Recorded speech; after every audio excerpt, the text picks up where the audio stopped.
Caption Close Fallbrook, California. AP, a week of destructive fires in Southern California is ending, but danger still looms. Well into what's considered the wet season, there's been nary a drop of rain. That's good for sun-seeking tourists, but could spell more disaster for a region that emerged this spring from a years-long drought and now has firefighters on edge because of parched conditions and no end in sight to the typical fire season. This is the new normal, Gov. Jerry Brown warned Saturday after surveying damage from the deadly Ventura County fire that has caused the most destruction and continued burning out of control. We're about ready to have firefighting at Christmas. This is very odd and unusual. Even as firefighters made progress containing 6 major wildfires from Santa Barbara to San Diego County and most evacuees were allowed to return home, predicted gusts of up to 50 mph, 80 km per hour, through Sunday pose a threat of flaring up existing blazes or spreading new ones. High fire risk is expected to last into January, and the governor and experts said climate change is making it a year-round threat. Overall, the fires have destroyed nearly 800 homes and other buildings, killed dozens of horses, and forced more than 200,000 people to flee flames that have burned over 270 square miles, 700 square kilometers, since Monday.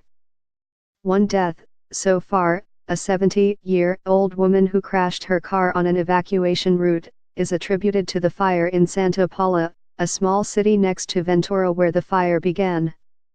The Ventura blaze continued to burn into rugged mountains in the Los Padres National Forest near the little town of Ojai and toward a preserve established for endangered California condors. While many evacuation orders were lifted, new ones were established as the fire grew. Brown said he had witnessed the vagaries of the wind that had destroyed some houses and left others standing, and expressed concern for those who lost everything.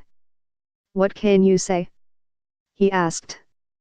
"When you lose your house and your belongings and people lose their animals, it is a horror, and it's a horror we want to minimize." Firefighters were on high alert for dangerous fire potential even before the first blazes broke out. On December 1, they began planning for extreme winds forecast in the week ahead.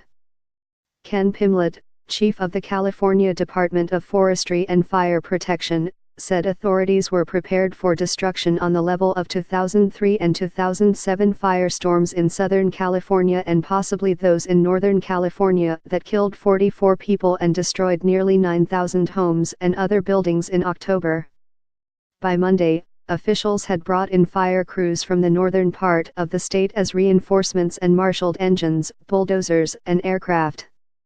On Tuesday, they brought in more helicopters from the National Guard and every last plane we could find in the nation, said Tom Porter, Southern Chief of the California Department of Forestry and Fire Protection. The military provided C-130 planes for firefighting, said Mark Ghilarducci, Director of the California Office of Emergency Services. More than 290 fire engines came from Montana, Utah, New Mexico, Idaho, Arizona, Oregon, and Nevada.